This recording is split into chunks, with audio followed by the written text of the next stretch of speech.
queridos irmãos, queridas irmãs, boa noite. É com muita alegria no coração que nós estamos aqui, eu e os meus companheiros do Centro Espírita Joana d'Arc. Desde já agradecemos a recepção generosa, fraterna, e ficamos muito felizes de encontrarmos aqui jovens já trabalhando na doutrina espírita. Que Jesus abençoe sempre esse trabalho. No livro Fernão Capelo Gaivota, de Richard Bach, nós vamos encontrar uma gaivota que está cansada de viver assim a vida comum, aquela vida assim rotineira, aquele marasmo, aquela mesmice de todos os dias, sem grande novidade. Era aquela rotina, aquela coisa massacrante. E por causa disso, o Fernão Capelo Gaivota vai fazendo esforços perseverantes, continuados, para vencer aquela situação que ele, Fernão Capelo Gaivota, não queria mais. Os primeiros exercícios são extremamente difíceis e dolorosos. Fernão Capelo Gaivota luta, tenta. Ele, muitas das vezes, naqueles impulsos de voos mais elevados, de voos mais felizes, ele se fere, ele sai todo machucado, mas ele não desiste. Ele quer aprender a ser mais livre, a ser mais feliz. Ele quer alcançar a plenitude que supere aquela coisa superficial, aquela vida rasante de todos os dias. E se a nossa proposta pode, em certos aspectos, se comparar a Fernão Capelo Gaivota, porque tem muita coisa que nós já queremos assim tirar de nós, que nós já queremos superar. Quantos de nós queremos, assim, voos mais altos? Nós estamos cansados de determinadas circunstâncias, de determinadas condições todos os dias, e nós temos certeza que aquilo nós não queremos mais, mas ainda temos dificuldades para assumirmos esse outro voo, esse outro passo. E para nós empreendermos esse caminho, para nós buscarmos esse exercício continuado de voos mais felizes e mais altos, superando a superficialidade, nós obrigatoriamente precisamos passar pelo caminho do perdão. Não tem como nós fugirmos dessa coisa rasante se nós não passarmos por esse caminho. Porque o não perdão, ele é um peso que nos mantém atados, que nos mantém assim acorrentados às situações mais baixas. Nós não podemos falar em felicidade, não podemos falar em liberdade, não podemos falar em bem-estar se o nosso coração está aprisionado, se os nossos sentimentos, eles não conseguem lá sair de circunstâncias pelas quais nós passamos e ainda não conseguimos lá cortar o laço.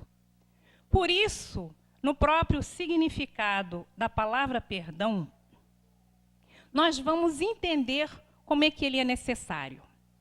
A palavra perdão tem o prefixo per, que quer dizer completo, e tem o radical donare, que é doar.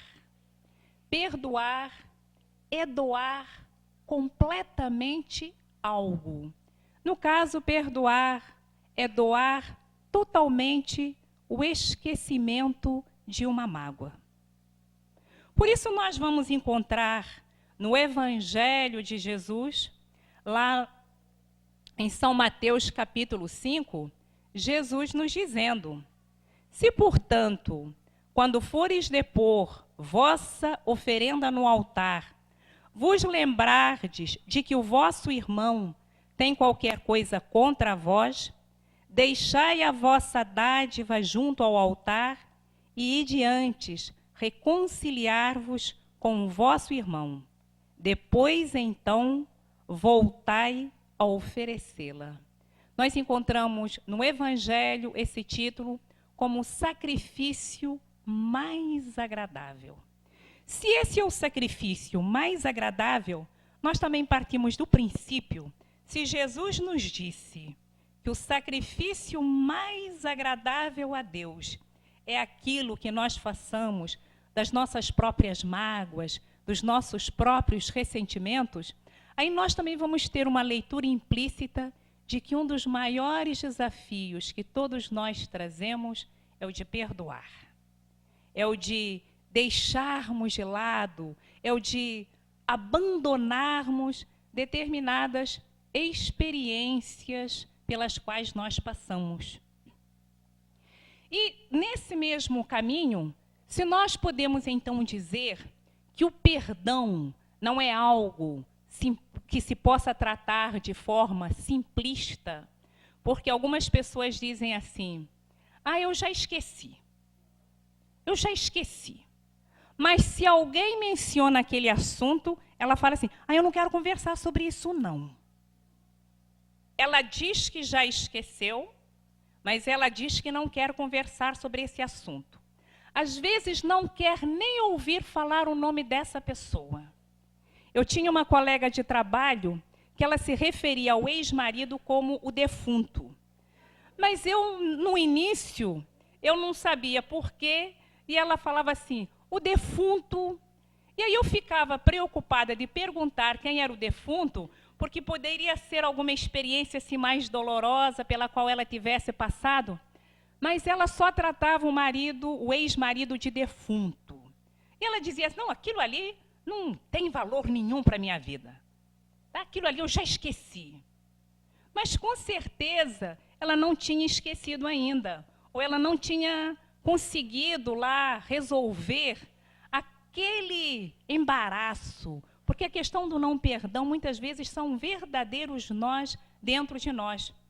Tanto ela não tinha conseguido resolver que aquele nó que ela não conseguia nem falar, eram sempre termos pejorativos, termos assim diminuindo com que ela se referia ao marido.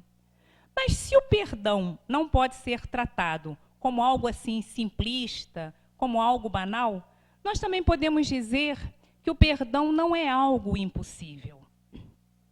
O perdão, ele é uma matéria para ser treinada por nós, que estamos nessa condição de Fernandos Capelos Gaivotas, exercitando sair dessa condição mais superficial e mais rasante. O perdão não é uma matéria para ser estudada por espíritos mais elevados, porque, na verdade, eles já conquistaram isso há muito tempo. Eles nem sequer se ofendem, eles nem sequer se magoam, porque o amor já está introjetado neles. A palavra amor, ela é uma lei comum. A questão do perdão é para ser trabalhada por nós. E nós temos aí exemplos dentro da nossa sociedade que demonstram, ou perto, junto dos nossos familiares, entes queridos, que demonstram que o perdão é algo possível. E nós lembramos da experiência que aconteceu em 1997 com o comerciante Masataka Ota. Alguns devem lembrar que no dia 29 de agosto de 1997, o filho dele, de 8 anos, foi sequestrado. Nesse mesmo dia, o filho, o menino de 8 anos, reconheceu entre os sequestradores 2 seguranças que trabalhavam nas lojas do pai. E pelo fato de terem sido reconhecidos, o menino foi morto.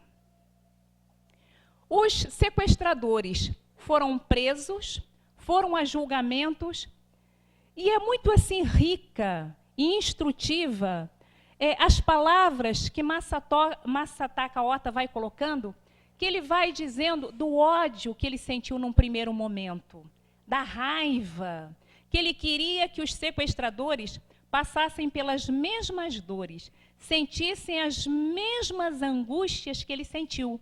Então ele diz que no dia do julgamento, na noite, ele passou todas as horas acordado, com um revólver.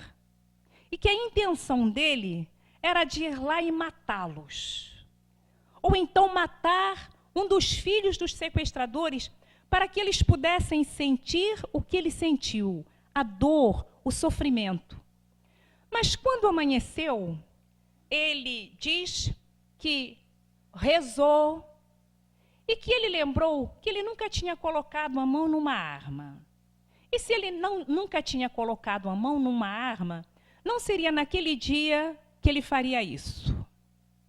E ele vai ao julgamento desarmado, ele tem coragem de olhar os sequestradores cara a cara e pergunta para eles por que eles tinham matado o filho deles, por que eles tinham feito isso. O julgamento acontece, eles são condenados a 43 anos, e numa das vezes que ele precisa ir ao presídio, porque ele precisava prestar um depoimento, ele vê todos aqueles presos e vê uma terra enorme. Os presos ociosos, vê aquela terra toda ociosa, os presos ociosos e a terra ociosa. E aí ele teve uma ideia de que aquelas terras, elas poderiam se tornar produtivas, o que iria auxiliar, o que iria beneficiar aqueles condenados, aqueles criminosos. Assim ele pensa e assim ele faz. Ele reúne-se a outras pessoas que comungavam das mesmas ideias que ele comungava, ele doa enxadas, sementes, implementos agrícolas, e aqueles criminosos passam então a trabalhar no cultivo daquelas terras. E ele se torna depois responsável por uma fundação que cuida de menores carentes e de criminosos. Aí nós vejamos que a questão do perdão, e ele diz na entrevista que não foi fácil chegar a esse ponto. O perdão, a conquista, esse alimpar-se de experiências mais densas, esse retirar nódoas, manchas, ressentimentos, não é um trabalho gratuito, não acontece num passe de mágica, é um trabalho. Exige esforço, exige vontade, exige perseverança. É curiosa, ou são assim ricas, melhor dizendo, algumas colocações que ele faz na entrevista. Numa delas, o entrevistador pergunta a ele: por que uma pessoa que perdeu o filho em circunstâncias tão trágicas se preocuparia em dar alegria a criminosos? E aí entendamos dar alegria como dar oportunidades. E ele responde: é esquisito, não é? Mas eu acho que se você trata bem uma pessoa, ela retribui. E se a gente não recuperar os criminosos, eles vão sair dali mais violentos. Se de 350 detentos conseguirmos recuperar 10, são 10 pessoas a menos para cometer violências. Eu tenho de me preocupar com o futuro das minhas filhas. O que eu passei, já passei. Não adianta a gente ficar de braços cruzados. É preciso tentar recuperar o ser humano para que mais para frente não tenhamos mais violência. E nós sabemos que essa questão do não perdão, ela é geradora de violências. Violências explícitas ou então violências implícitas. Porque tem aquela violência que é declarada, aquela violência que agride fisicamente. mas tem aquela violência gelada, aquela violência que vai sabotando o outro, porque a gente não conseguiu ali diluir determinadas experiências. Se nós analisarmos assim com critério, se nós analisarmos friamente, o não perdão, ele nunca nos gera consequências positivas para nós. Por isso, Masataka Ota, ele, numa determinada parte da entrevista, ele diz: o ódio come a gente. E o ódio come a gente. Ele vai lá destruindo, ele vai lá ruminando as nossas melhores possibilidades, e em vez de nós avançarmos, nós ficamos presos nas areias mais rasas, como o Fernão Capelo Gaivota. Nós encontramos no Evangelho de Mateus 18, 21, Pedro perguntando a Jesus: quantas vezes meu irmão pecará contra mim e eu o perdoarei? Até 7 vezes? E qual é a resposta de Jesus a Pedro?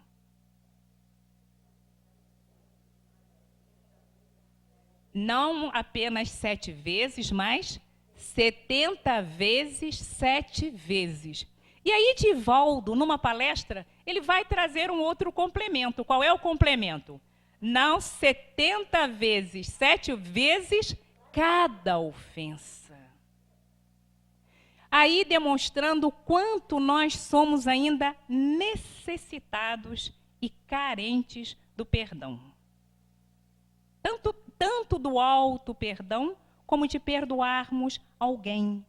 Porque tanto nós temos essa necessidade de nós precisarmos perdoar alguém, esse anseio de vingança, essa coisa assim de ver o troco, ele está muito enraizado em nós. Lembram da novela das 8, em que tinha as personagens Nina e Carminha? Lembram qual era o nome da novela? Avenida Brasil. Tudo noveleiro. Nessa novela, no dia lá que a Nina resolveu dar o troco na Carminha, os índices do Ibope fizeram a Globo rir de orelha a orelha. Os índices, eles foram altíssimos.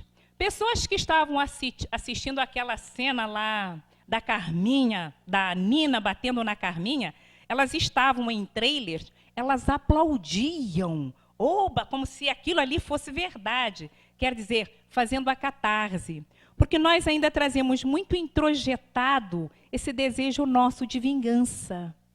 Né? Porque mesmo quando às vezes nós, por alguma razão, não podemos expressar, ou não queremos, ou a circunstância não é muito agradável, não queremos expressar a nossa insatisfação, mas aquilo fica lá dentro, e a gente fica torcendo para a pessoa se dar mal. E se acontece alguma coisa negativa, qual é a nossa primeira expressão? Bem feito. Ou então a gente fala assim: o castigo antigamente vinha a cavalo, agora vem a jato. Oh, não é por falar, não. Tem alguns, não é por falar, não, mas eu sabia que ia acontecer isso. Deus não dorme. Então nós trazemos ainda, é da nossa cultura, é da nossa educação, é da nossa formação, nós trazemos ainda muito enraizada essa ideia de vingança.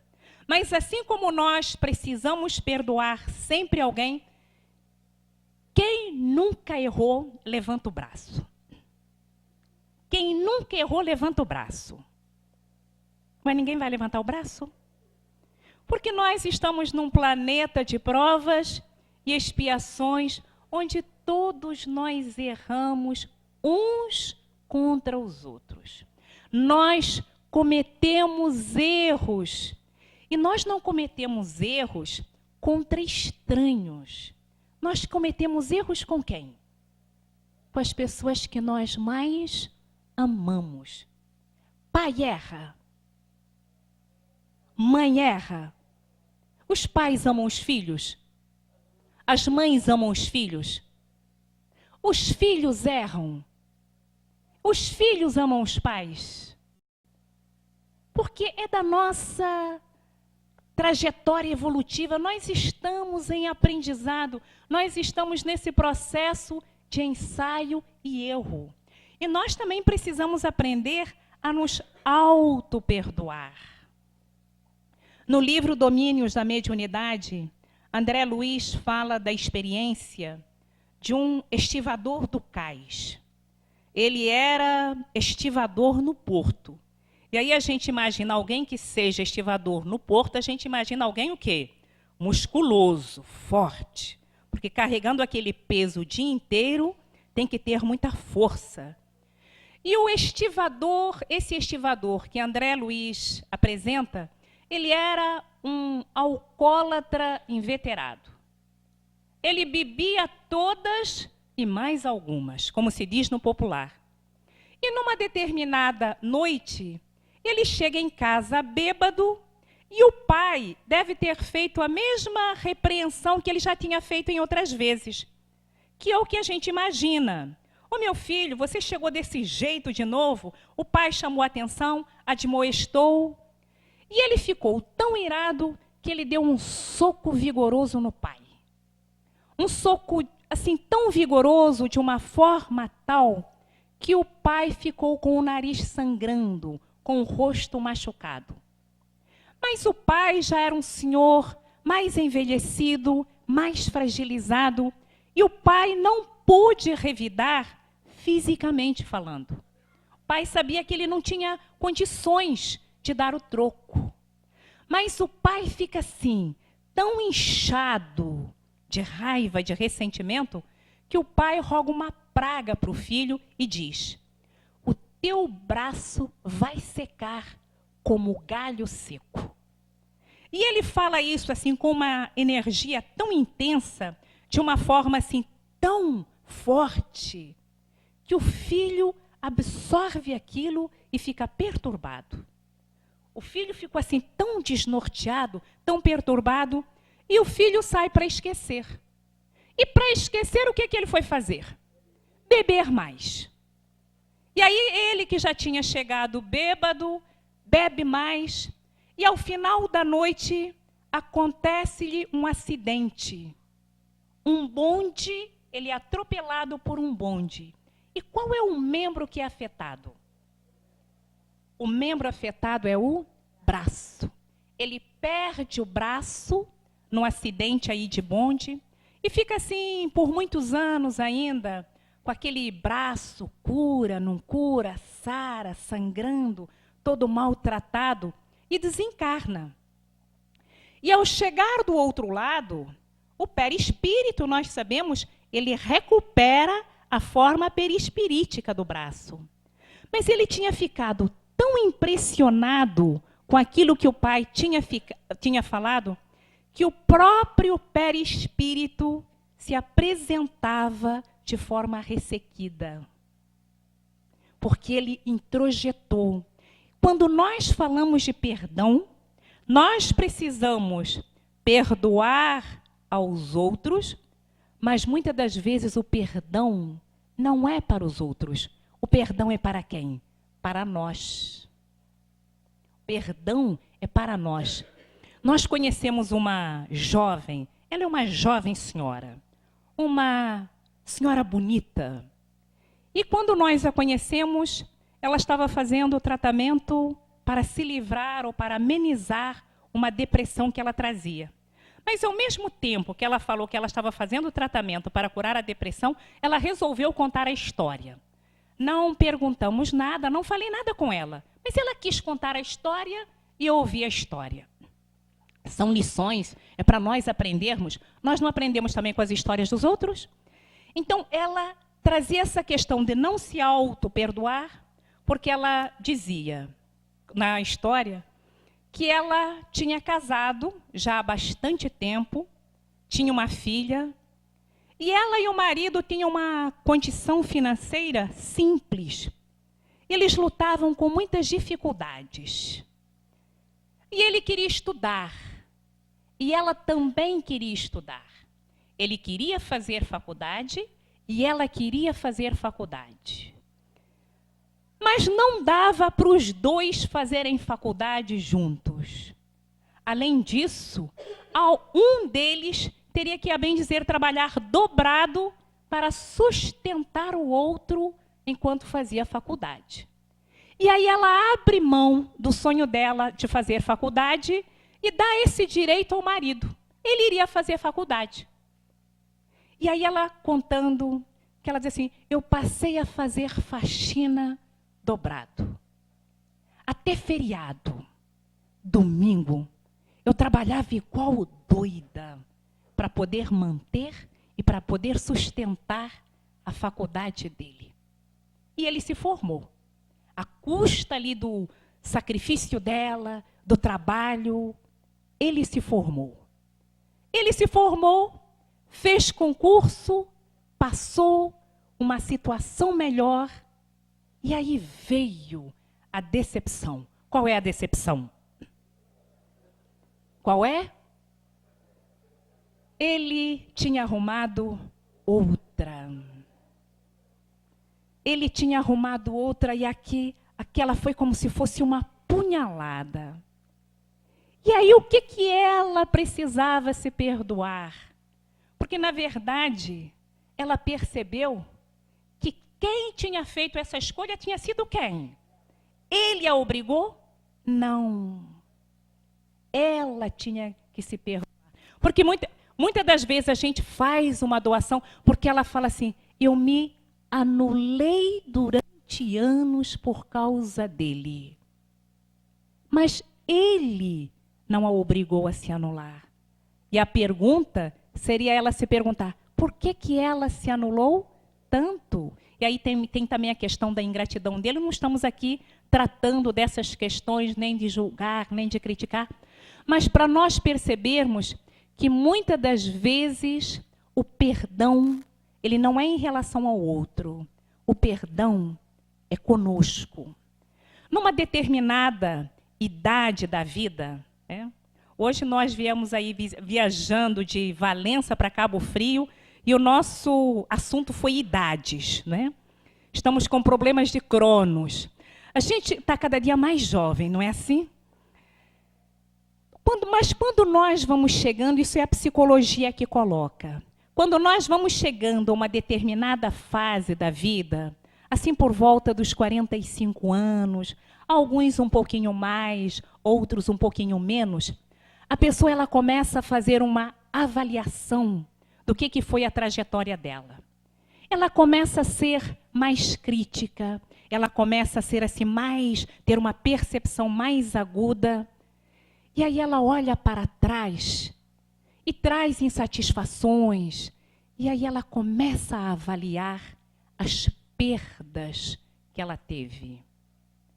Ela começa a olhar circunstâncias, consequências que ela tem no presente, que são uma consequência de atitudes que poderiam ter sido diferentes e melhores. E aí ela começa a se culpar. Às vezes a pessoa tem a sensação de fracasso. Na verdade, nós passamos sempre. Existem erros. Existem o quê? Existem situações de aprendizado. O erro, ele tem o valor na medida em que ele se transforma em circunstância, em lição. E o perdão, ele também é relativo. Para mim pode ser muito fácil perdoar determinada coisa que alguém me fez, porque aquilo não tem valor para mim, eu já superei, e ser extremamente complicado para o outro passar por aquela mesma situação. Uma pessoa pode alguém bater no carro dela e ela ficar com raiva porque bateram no carro dela, porque ela perdeu o carro. Mas outra pode ficar, nem ligar. A pessoa vai dizer o quê? É apenas uma coisa material, não tem problema. Depende. Não dá para a gente valorar. Tem uma pessoa que se alguém falar às vezes uma palavrinha, alguns de nós somos como plantas dormideiras. Conhecem plantas dormideiras? Como é que é a planta dormideira? Toca nela e ela já fica o quê? Toda murcha. Às vezes a gente é assim, fala uma palavrinha lá e a gente já se ofende, já fica magoada, não quer falar, né? Essas coisas. E tem o outro que tira de letra. Então essa questão do perdão, ela precisa ser analisada intimamente. A necessidade de perdoar, ela está intimamente ligada ao grau evolutivo de cada pessoa. Em maior instância ou menor instância, porque tem coisas que uns já superaram, tem outras que ainda não superaram. Tem algumas circunstâncias que não são para nós perdoarmos, não que elas não sejam para nós perdoarmos. Vamos aí colocar a expressão correta. São circunstâncias que não são para serem superadas nesta encarnação. Uma jovem, também uma jovem senhora. Nós só estamos falando de jovens, porque nós somos todos jovens, cada dia mais jovens. Uma jovem senhora, ela foi sexualmente violentada pelo pai dos 9 aos 13 anos. É um fato real. Ela foi violentada pelo pai, não é padrasto, é pai. Ela foi violentada pelo pai dos 9 aos 14 anos. Ela traz traumas, isso já tem mais de 30 anos. Ela traz traumas quase 40. Traumas quase que irreversíveis, que afetam inclusive o próprio casamento. Porque ela lá introjetou aquela ideia que homens, porque a imagem do pai que ela guardou é uma imagem que ela projeta para outros homens e, consequentemente, também projetou no pai. Ela faz esforços para se superar, mas o trauma, ele foi tão internalizado, ele foi tão profundo, que talvez ela não supere. Ah, mas como é que nós vamos trabalhando? Nós começamos sempre do mais simples para o mais complexo. Se nós queremos aí nos trabalhar, se nós queremos resolver alguns embaraços nossos, se nós estamos muito presos lá naquelas praias monótonas, naquelas praias superficiais do Fernão Capelo Gaivota, nós começamos sempre por voos mais simples. Começamos exercitando esse perdão mais que para nós nos exige menos esforço. E gradativamente nós vamos depois chegando às questões mais profundas, às questões mais dolorosas. Nós vamos por etapas, porque nós sabemos que o não perdão, ele gera consequências negativas. Para quem? Para quem é que o não perdão traz problema? Traz para o outro? Pode trazer. Mas traz principalmente para quem? Para nós. Nós temos aí, tem problemas porque o não perdão ele nos ata a vibrações mais densas, mais pesadas, a vibrações mais desagradáveis. E aí nós nos tornamos mais suscetíveis a quê? Doenças. Nós nos tornamos mais vulneráveis a doenças. Quando nós nos esforçamos, quando nós nos trabalhamos para superar esses embaraços, nós estamos aprendendo não a amar tanto o outro primeiro, mas nós estamos aprendendo a amar primeiro quem? Nós estamos fazendo esse exercício de auto-amor.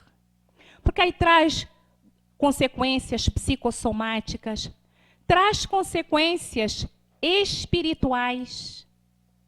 Porque nós estamos sempre cercados por uma nuvem de testemunhas.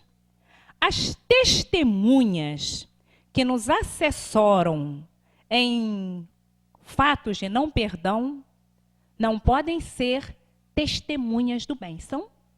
As testemunhas do bem são testemunhas do amor.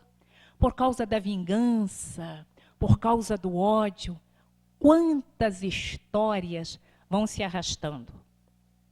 Quando às vezes os espíritos, ditos obsessores, eles se apresentam nas reuniões de desobsessão, nós falamos dito obsessores porque esses espíritos são as vítimas, quase sempre, o espírito obsessor é a vítima do passado. Ele foi vilipendiado, ele foi ferido, ele teve lá a família toda estrangulada e ele se apresenta cheio de raiva. E quando nós estamos dialogando com esse irmão, uma das perguntas que eles costumam fazer é: você quer que eu perdoe?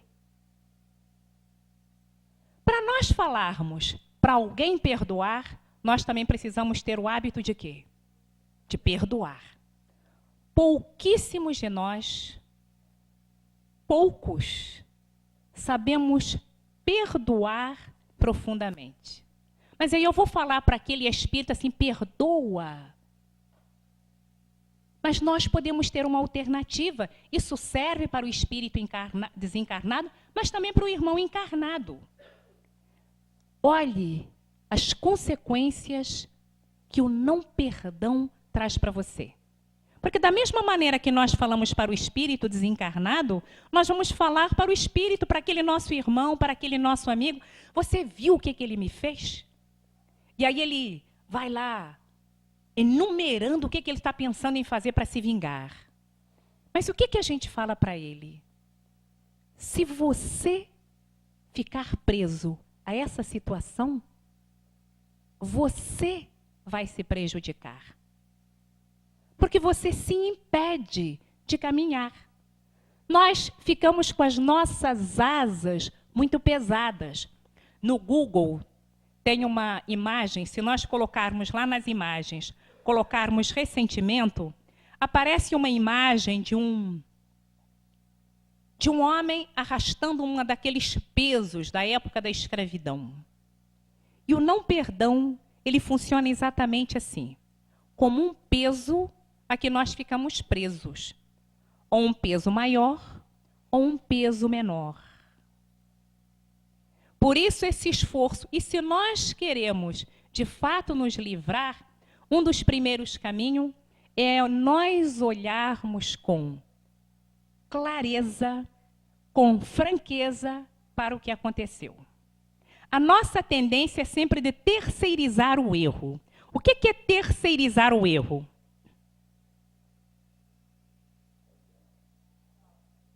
Terceirizar o erro é sempre jogar a responsabilidade em alguém. A nossa tendência é essa. E se nós queremos tratar de maneira clara, nós queremos lá nos libertar, nós precisamos assim nos olhar de forma muito franca, ver onde está a nossa responsabilidade, perceber de que forma nós também contribuímos para que aquilo acontecesse. Numa circunstância equivocada, dificilmente uma só pessoa é responsável. Quando vem uma esposa falar do marido, ou quando vem um marido falar da esposa, o que nós precisamos fazer? Ouvir as duas partes. Porque às vezes a gente coloca de uma forma como se nós fôssemos isentos. Então, nós assumirmos a nossa responsabilidade. O que eu fiz para que isso acontecesse? Se eu nada fiz, tanto melhor, porque eu estou livre. Mas se eu fiz algo que ocasionou aquela ocorrência, eu vou procurar me trabalhar para me libertar. mas é necessário, porque senão nós ficamos muito presos ao ego. Porque o ego, ele parte do princípio de que ele foi afetado, ele não merecia passar por aquilo, ele não tem responsabilidade nenhuma, é a nossa parte do ego. E nós estamos, na verdade, aí num intercâmbio. O tempo inteiro nós estamos interagindo uns com os outros. Dia desses, uma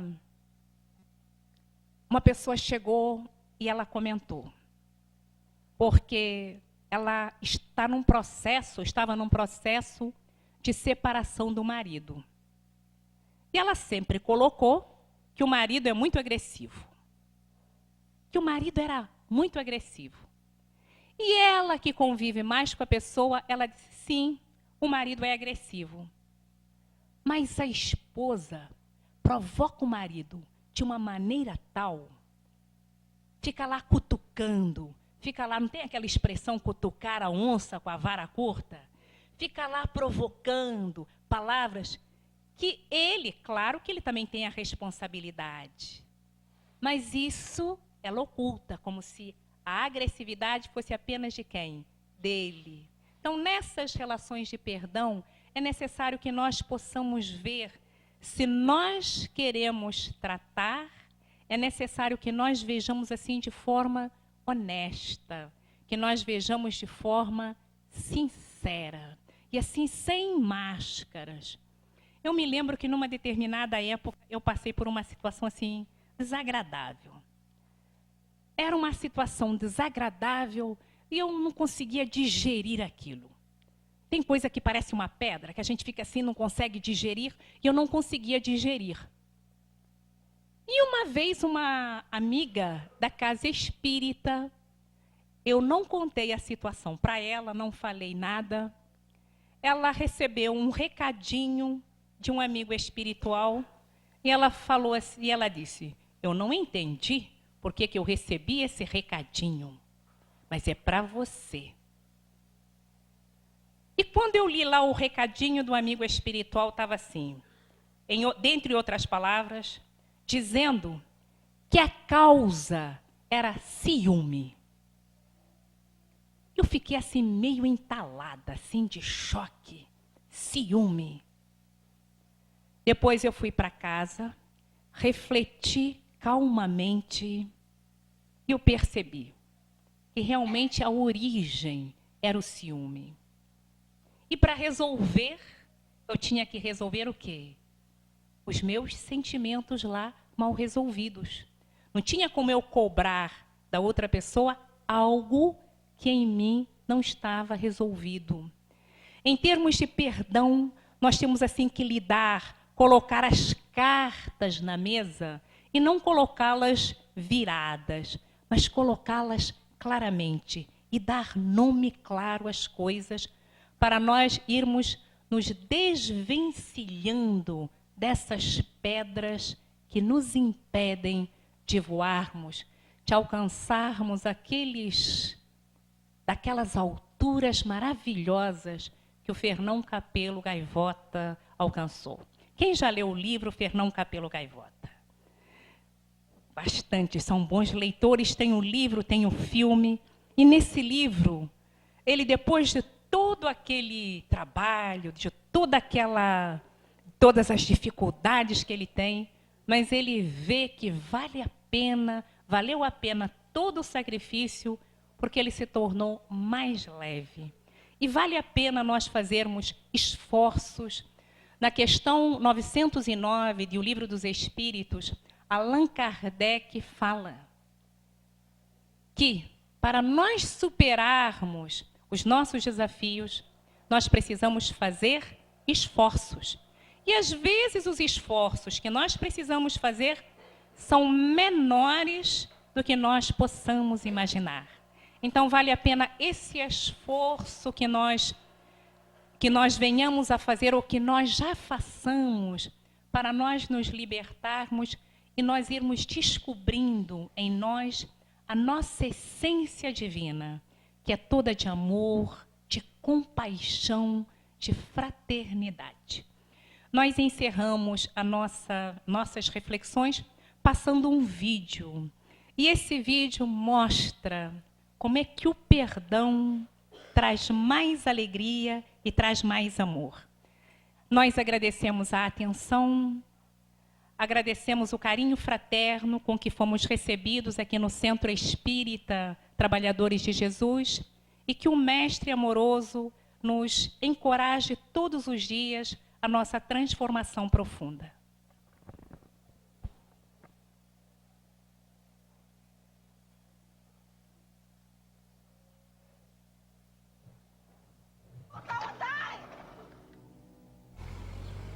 How easy it is for us to forget what it was like when we were once family.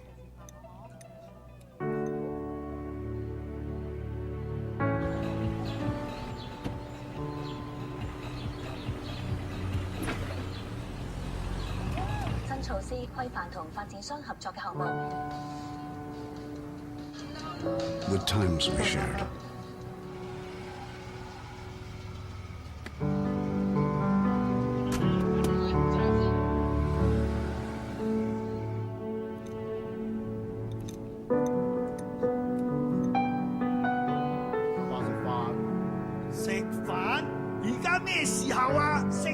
How easy it is for us to forget how to love.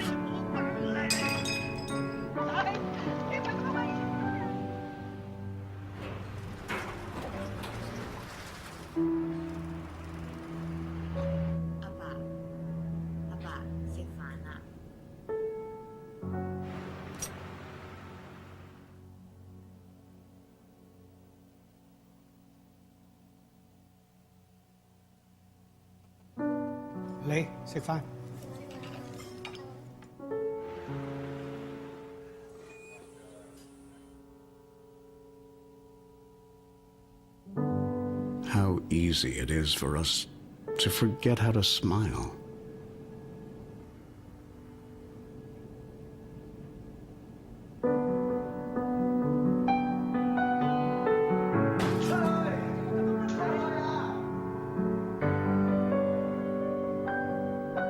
It's easy to forget. 阿爸，你做咩啊，阿爸？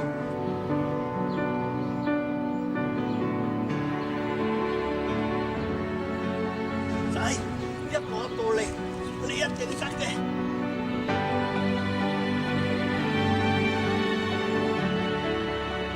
But it's even harder not to love.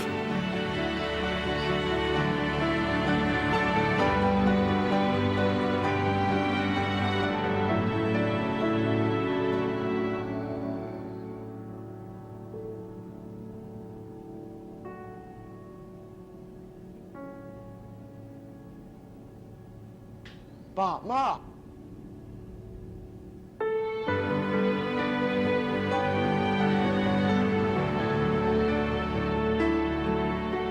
阿爸、阿媽食飯。仔，食飯。 Family is forever.